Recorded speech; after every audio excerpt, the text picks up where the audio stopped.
Today we're going over more extreme revenge stories from history. Peter I of Portugal, it's 1340, and Peter, the son of the King of Portugal, is unexcitedly awaiting the arrival of his future bride. This marriage wasn't one Peter was looking forward to. In fact, this was all his father, King Afonso's idea. See, at the time, Portugal was a small kingdom bordering Castile, a large and powerful nation. Figuring it was better to make friends than enemies, Afonso arranged for his son to marry the daughter of a powerful Castilian noble. The contracts were signed, the kingdom was secure, and never in 1,000 years could he imagine what would happen next. The royal procession from Castile arrives, and out steps the most beautiful woman Peter had ever seen. His jaw hits the floor, and he can't stop staring. Caramba, she is stunning. A total 10 out of 10 baddie. And the future king instantly falls madly in love. But there was just one problem. The woman he was staring at was actually not his bride. She is a woman named Inés de Castro, his future wife's lady-in-waiting. His real fiancée, Constanza,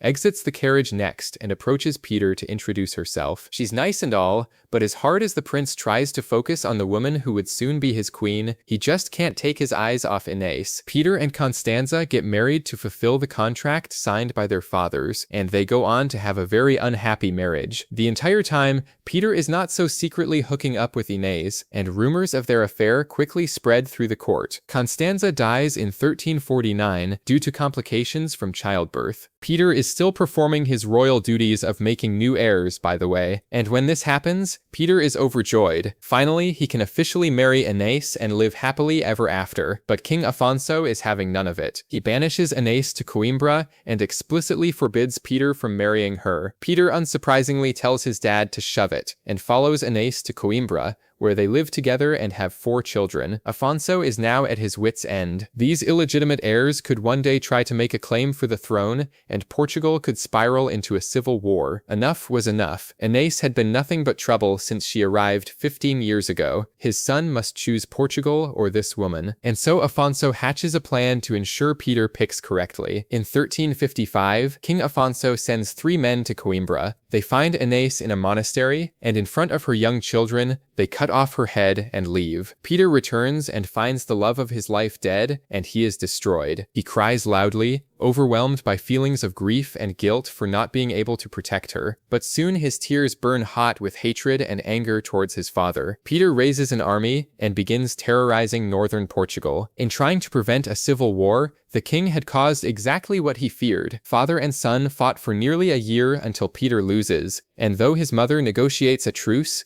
the prince never forgives his father.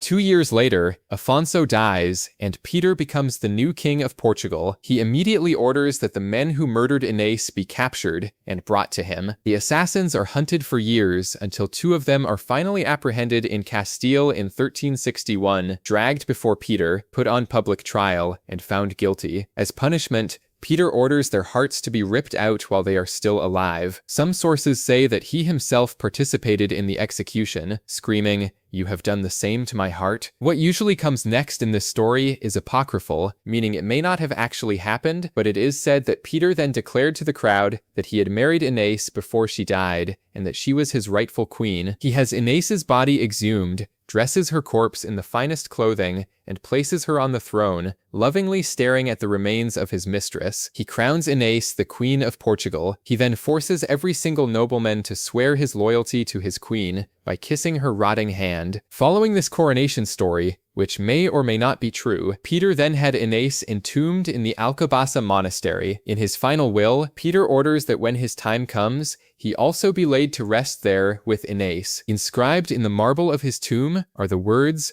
"Ateo fin de mundo," until the end of the world, and that is where they both are to this very day. The year is 1231, and a boy is standing in the smoking ruins of what used to be an empire. The cities are ash. The armies are gone. Everyone he has ever known is dead or in chains. The empire was called Khwarezmia, and it made one historically bad customer service decision. A governor in the city of Otrar disrespected and killed the envoys of Genghis Khan. Genghis responded the way Genghis responded to everything, by deleting the civilization. An estimated 15 million people died. That's every man, woman, and child in present-day New York City, gone, almost twice over. In the wreckage, Mongol soldiers find the boy, a prince of the empire they just erased, and they sell him to a slave dealer in Egypt. Remember that decision. It's about to become the most expensive clerical error in Mongol history. The boy is trained as a Mamluk, the slave soldiers Egypt's rulers used as elite heavy cavalry. Slave knights, basically. He grows up fighting, gets pitted against the other boys in training, and fights with such unhinged ferocity that he earns himself a nickname, Kutuz. It means rabid dog. Not the kind of thing you put on a birthday cake, but as personal branding goes, it works. Kutuz claws his way up the ranks for 2 decades, and by 1253, he's vice sultan of Egypt. Oh, and by now the Mamluks have overthrown their masters and made themselves the ruling class, because it turns out that building your entire military out of slaves is a you problem waiting to happen. So the enslaved prince is royalty again. Full circle. Roll credits? Not quite. Genghis died back in 1227, but his grandson Ho-Lagu, a man whose hobby was ending civilizations, picked up the family business and drove it west. Baghdad, at the time basically the brain of the medieval world, was sacked and massacred, and the Islamic Golden Age ended just like that. It's said the city held so many books that when the Mongols dumped its libraries in the river, the water ran black with ink. That's not good. Aleppo fell. Damascus fell. Next stop, Egypt. Kutuz knows exactly what's coming, because he's the only ruler alive who's already survived it once, so he shoves Egypt's teenage sultan off the throne, takes it himself, and waits. He doesn't wait long. Hulagu's ambassadors arrive in Cairo carrying a letter, and Mongol diplomacy was a whole genre of its own. The greatest hits: our horses are swift, our arrows are sharp, our soldiers outnumber the sand, you cannot run, and you cannot hide. Resist, and we will tear down your mosques and kill your children and your old men together. Kisses, the king of kings. The advisors in the room are physically shaking. Kutuz's reply is a masterclass in brevity. The ambassadors are sliced in half, and their heads go up over Cairo's southern gate. In diplomatic language, this means no. Behind closed doors, though, there's no swagger at all. Kutuz stands in front of generals who want to run to the desert, and he pleads with them, by some accounts in tears, asking who will defend their world if they won't. These are men the Mongols enslaved as children. If Egypt falls, there is nowhere left to run to. The generals look at a sultan who is volunteering to die first, and one by one, they sign up. He's joined by a rival general named Baibars, another kid the Mongols had sold into slavery, now one of the most dangerous commanders alive. Together, they scrape up around 24,000 men. Picture one sold-out baseball stadium, but with swords. The Mongols have nearly 3 soldiers for every one of theirs, so 3 stadiums, also with swords. Cool, cool, cool. And then fate finally does the Mamluks a favor. The great Khan Manka dies, and Hulagu has to ride home to sort out the succession, taking most of his army with him. He leaves his general Kitbuka behind, with about 12,000 riders, to mop up Egypt. Mop up.